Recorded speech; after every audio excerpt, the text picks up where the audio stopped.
my favorite leadership quote is from JFK. It's leadership and learning are indispensable to each other.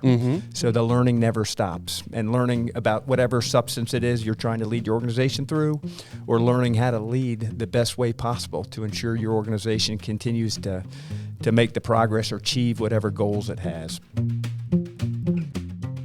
Welcome to Being the Change, the official podcast of James Madison University. Brought to you by Madison Magazine. Each episode brings you stories of how members of the JMU community combine intellect with action to live lives of purpose and meaning. That's being the change.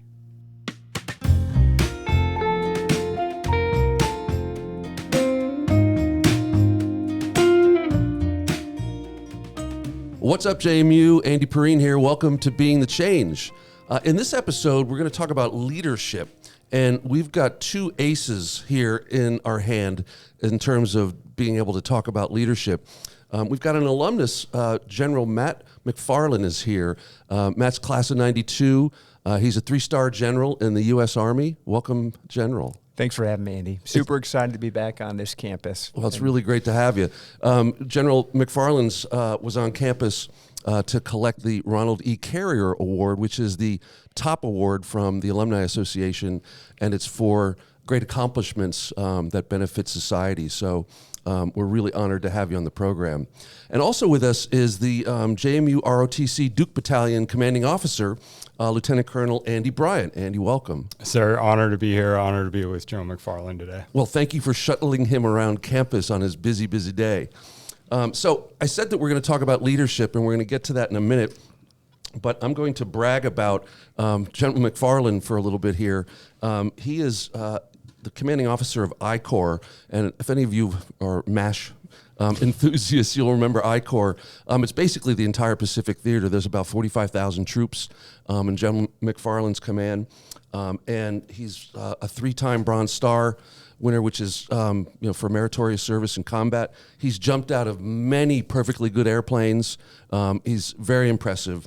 And also, Commanding Officer Bryant leads the Duke Battalion. And if you don't know, the JMU ROTC Battalion is renowned in the Corps because it's won the MacArthur Award several times. 2 battalions in the United States win the MacArthur Award every year, one on the east side of the Mississippi and one on the west side, and JMU has won it many times. So thank you for running that excellent battalion. Sir, couldn't have done it without great alumni like General McFarland. or the support of this university. Yes. It's really amazing what JMU does to help support and enable the progress that this battalion's achieved. And you're an alumnus of the JMU ROTC. That's right. That's right. That's awesome. Right. Well, we want to talk about leadership because both of these men really know a lot about it. And General McFarland, I'll start with you. You know, in an Army command, leadership isn't theoretical. It carries life and death consequences if you're not leading well. How does it really sort of shape the way you make decisions? Well, I'll tell you, it shapes the way I make decisions every day. Mm-hmm. You know, we talk about leadership. The patch on Andy's sleeve here, the patch on my sleeve when I was a cadet says leadership excellence. Mm-hmm. And so we are always studying leadership, either superiors, Mm-hmm. peers, or subordinates, and Mm-hmm. we're all learning from that. And so I take, my favorite leadership quote is from JFK. It's leadership and learning are indispensable to each other. Mm-hmm. So the learning never stops. And learning about whatever substance it is you're trying to lead your organization through, or learning how to lead the best way possible to ensure your organization continues to make the progress or achieve whatever goals it has. Well, since you talk about it as a continuous cycle, is it different now that you're in command than it was when you weren't? I think it's different now because I'm more the example for so many more. Mm-hmm. But the Army swaps you from a command position to a staff position to help you continue to learn about the substance in the different functions we have in the Army, and then lead those various functions as a commander. So it gives you leadership and led experience. And it starts with, to be a good leader, you got to be a good follower. And you got to understand how to be a member of the team and contribute to the progress of the organization and your partners within the organization. Well, one of the things I always say to folks on my team is that I never ask them to do anything that I'm not prepared to do. That's right. And I think that builds trust. How important is that? Incredibly. Trust is the foundation for every organization. And the most powerful general order I can give is my example. And so sweating with the team during physical training every morning, getting involved and trying to figure out the right solutions for whatever the hard challenges we have are. And so that trust and people knowing that they can trust you, not only your word that you'll do what you said you're going to do, but the trust that you understand the dilemma that's at hand and you are committed. They don't care how much you know until they know how much you care about them in terms of your subordinates. And so that trust starts from the very first second, the very first day you sign into your unit. You talked about challenges. Tell me about one of the hardest lessons you ever learned as a leader. Well, I tell you, it was, one would be getting to always learning. As a general officer, I was in charge of Combined Joint Task Force Operation Inherent Resolve. So it was Iraq and Syria. This is 22 to 23. And we were dealing with UAVs and the threat of swarm UAVs from Iranian-aligned militia groups. And understanding the technology behind them and helping drive solutions quickly as it was a technological race. And I'm a digital immigrant. I'm not a digital native. Right. And so that technology and having to learn it and help drive getting needed resources for the team was one of my greatest challenges. Part of it was because it's daunting, because I was getting into technology that I wasn't familiar with. But I had a boss that was keen on driving those solutions, and then I had a team. And that the biggest change as you get more senior in rank is how much you're learning from your subordinates. And we had some exceptional. There was a Navy pilot that was really good. And a couple other folks that really helped educate me and then arm me with the tools I needed to get the resources and drive the progress we needed there during that year. Well, whenever I get complimented about the university's media and its progress in the marketplace, I always say I'm good at hiring. Yeah. Yeah. Because it's your team. It's all about your team, right? That's right. That's right.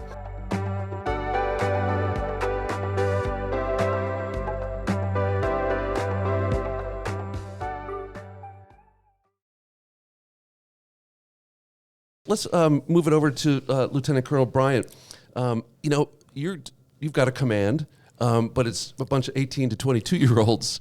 How do you approach that level of responsibility with these young minds, young bodies, learning their way in the world? Yeah, Andy, that's a great question. And it's really the genesis of what makes ROTC unique among academic programs, and that we're preparing students, cadets, for a profession, but it's a profession of great magnitude, right? And so we begin with what we call the Army values, which are loyalty, duty, respect, selfless service, honor, integrity, and personal courage. Everything we do from a training, coaching, teaching perspective to prepare the cadets to be Army leaders is enabled by instilling those Army values into our cadets from the beginning. And when you instill them, how do you make sure that they stick? We constantly evaluate them on it. Right. When we teach leadership, we use something called the Army Leader Requirements Model.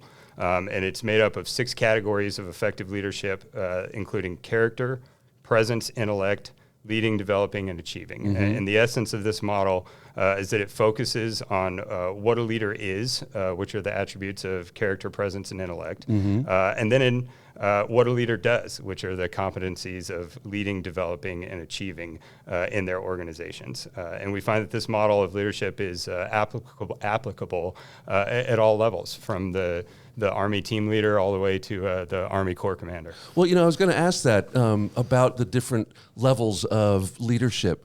There's foundational habits that leaders can cultivate. Tell me, what do you think are the core principles that apply at every level of leadership, General? First, the foundational attributes I learned right here in Harrisonburg with the ROTC Duke Battalion and in the other organizations I was in. I was in a fraternity SAE. I was in the Honor Council here. I was in a couple other organizations in lacrosse club, and all those foundational things, setting the example, being a leader of character so people can trust you. Knowing the foundational tasks that you require of everybody in your organization, all started right here. And I attribute that to why I am where I am today. That's great. And then the other thing is what Andrew just described is the be, no, do is how I learned it. He described it more eloquently with more words. But be, no, do as a leader is key. And so I mentioned the importance of the example you set, no matter what position, but even more important as a general officer is the example. And then the other one is purpose, direction, and motivation, making sure people know the why and the purpose for whatever it is we're doing. And we're lucky because we're serving, we are certainly privileged to serve our country. And the why is to support and defend the Constitution of the United States. Pretty powerful. In the direction, how you give direction is something I've learned. I still have a ways to go on how to do it right, but I'm certainly learned over time. Precise, concise communication, starting with why, and then the motivation sometimes is your example, sometimes is certainly calling out the best practices you see so people have an example is a way to do it. And so that's the way I apply the things that Andrew just said.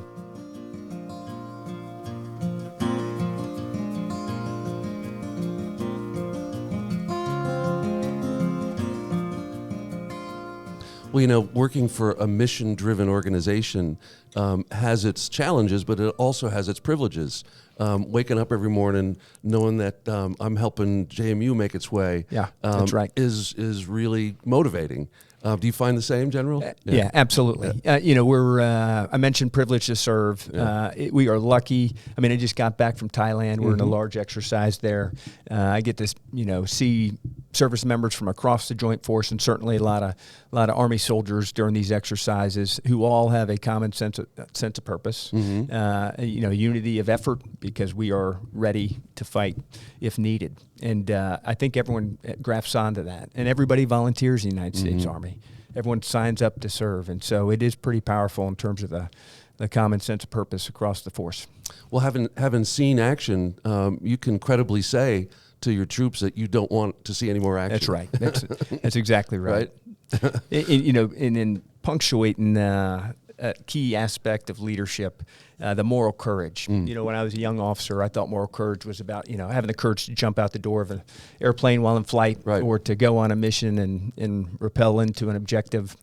But really, more importantly, is the moral courage to provide candid feedback to your boss, to push back for doing what is right.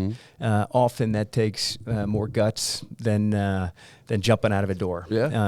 And sometimes the moral courage is to engage with the family that's lost a loved one. During their hardest time working through grief and helping them work through it takes moral courage to be a part of that and to help them walk out of the most tragic, hardest situation they'll have. And so I really think that foundation, that moral courage and those principles that and the values, the Army values that Andrew listed out are powerful when you look at each and every one. But it's interesting how throughout my career, my understanding of those have evolved because of my experiences and that I've had along the way.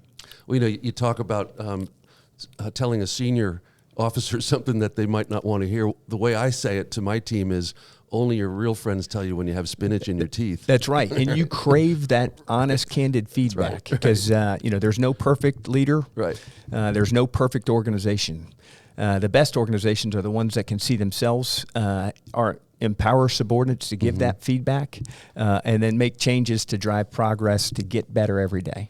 Well, you talked about being a byproduct of this Duke Battalion at JMU. It's an extraordinary group, and it has been for years. And I'd like to talk about that a little bit. Andy, what really makes the JMU ROTC Duke Battalion so distinctive? Yes, sir. It's a unique program, and I think two most important things that make our program distinctive is first our university leadership and our program's alumni. James Madison University, led by President Schmidt, the academic department led by Provost Colvard, and especially the College of Education led by Dean Mark Lesperance.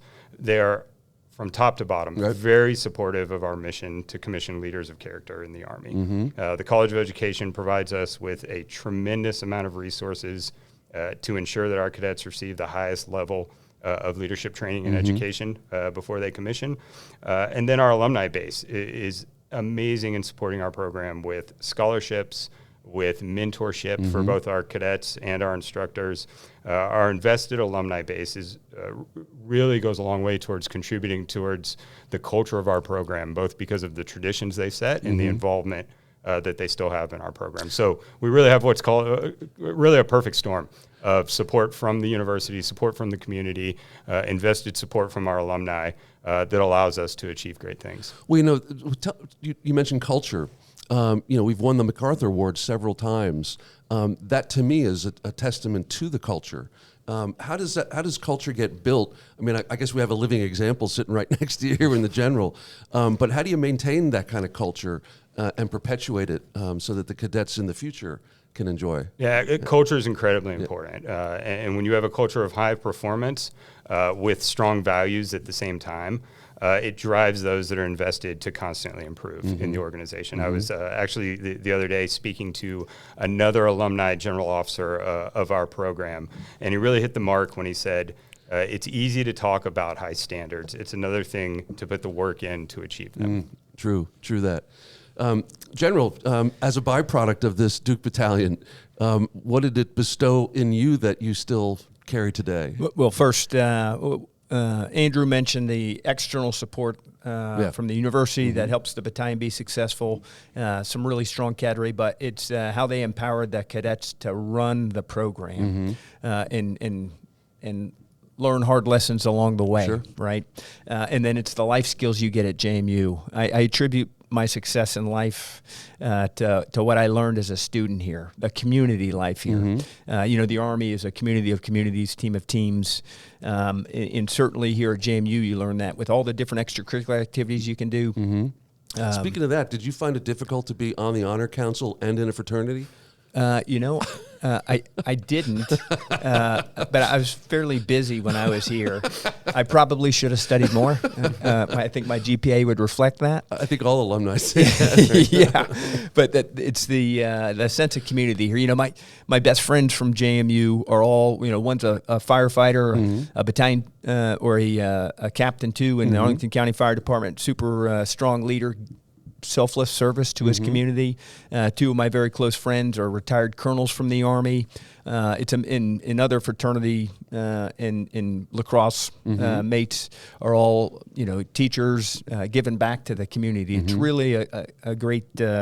I think the energy that JMU provides is amazing. And your "Be the Change" slogan, when I came out, I first read that. I remember I was in Afghanistan, and I was like, that is exactly what JMU is all about. It's us. Yeah. And frankly, leadership in the Army is about being the change to drive progress and adapting to the environment around you, whether it's the character of warfare that's changing on the battlefield, but also the environment around us with technology, to integrate it as you can to provide better, care for the community, our families, our soldiers and their families when they're at home station.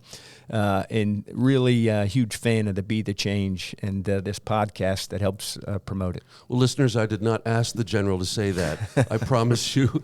One of the things that I think our listeners may not know, and I'd just like to dwell on it just for a second, that the ROTC battalion is within the College of Education. A lot of folks don't know that. Why is that? Why is that organizational set up in that way? Yeah, it's actually a pretty natural fit, Yeah. Both because of Dean Lesperance and the support we get from him, but because ROTC is actually similar to education programs in a way in that cadets, much like education students, are preparing to go into a specific profession. And the leadership lessons across both ROTC and the education curriculum preparing students to be teachers are actually crisscross quite a bit and end up being pretty similar. Well, and they're both kind of a calling too, right? That's right, sir. Yeah. Absolutely. Yeah. And like General McFarland said, it's that privilege to serve. Yeah. Well, one of the things that our Duke Battalion does extremely well is produce a lot of women who go into leadership. We're kind of known for that.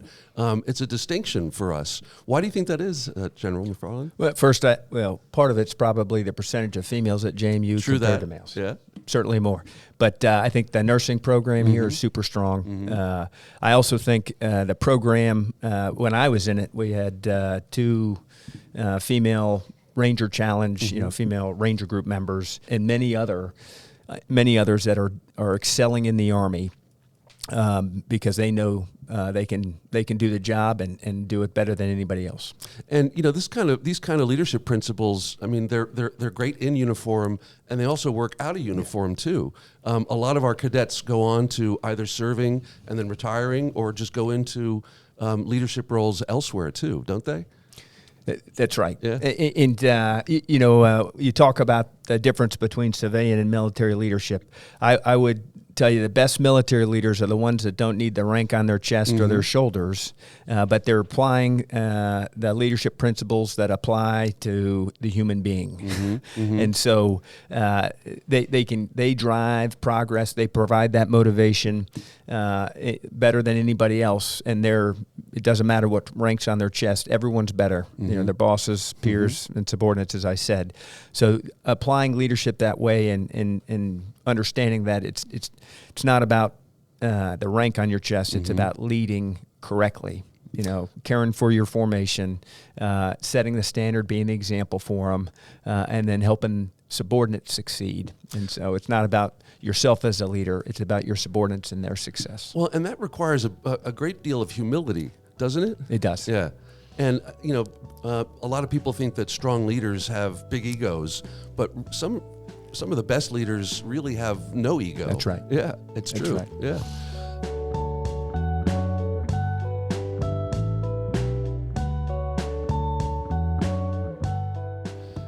Things are moving so quickly. General McFarland, you spoke about, the digital reality you had to face in your command in Afghanistan.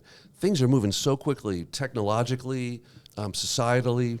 How does a leader keep up and stay ahead of trends when often they're leading folks who are on the leading edge of some of those changes? We use a term to describe the environment. We use an acronym, VUCA, VUCA, volatile, uncertain, complex, ambiguous. And we are seeing that around the world today based on the evolution of technology, the competing geopolitical multipolar world we're in. And so making sure learning both, from history. I think, we got to make sure we're taking the time to understand what happened historically with technology, as you mentioned, and how fast that's going. What does that mean for us to, in terms of being successful on the battlefield, and then understand just society today. For me, it's also understanding the soldiers that we have that are raising their right hand to join the Army today, making sure you understand the different things that motivate them. I'm sure I was different in terms of the motivations that I had, and so learning and continuing to learn about the environment around you is critical. Key number one in terms of being successful in a VUCA world. The other one is being deliberate about the winning culture, the culture you have in your organization, because if it's not about the leader, it's about everybody in the organization. And if they understand their purpose, and there's a culture of high performance and success and a winning culture, you'll find yourself ahead of where you need to be, as I was lucky enough to do when I was over in Iraq and Syria here that I mentioned. Right. Colonel Bryant, what kind of advice do you give cadets who aspire to lead? Service is a privilege. It's not a right. And leading is an even greater privilege. And so leading in command is not about your accomplishments. It is about those that you have the privilege to lead. That's beautiful. Well, it's been a privilege to be with you two here. General, thank you for coming to campus, and all of us are honored to be associated with you, and you're a great choice for the Carrier Award. Andy, the pleasure and honor is all mine. I really, thanks to you and your team for doing this. I think talking about being the change for our communities, so the students, when they leave here, they can be the change for their organization as a community leader wherever they live, is incredibly important, and it's fulfilling. It really is. In the JMU way. Well, you're melting my heart over here. And Colonel Brian, thank you for being here, and continue to cultivate that incredible culture over at the Duke Battalion. Sir, thank you. It's a privilege to be here, and it's a privilege to be a part of the JMU community. Thank you both. And remember, listeners, if you've got ideas for episodes, or if you just want to be in touch, you can reach us at beingthechange@jmu.edu. Until next time, go Dukes. Thanks for listening. Subscribe to hear more stories about how members of the JMU community are being the change. Dive deeper and explore countless other stories at jmu.edu/Madison Magazine. Go Dukes! The Being the Change podcast was conceived by Jim Heffernan, editor of Madison Magazine, and me, Andy Perrine, head of JMU Marketing. Thanks to Jenna Polk and her team at the Rose Library Studios, where the show is recorded by Cody Troyer, Steve Adderton, and Olive Santos, all of the crazy talented JMU photo video team, who then produced the final episodes at the Ice House in downtown Harrisonburg. Original music by 2019 alumnus Neil Perrine. You can find the Being the Change podcast on all the popular platforms, where we hope you'll like, share, and subscribe.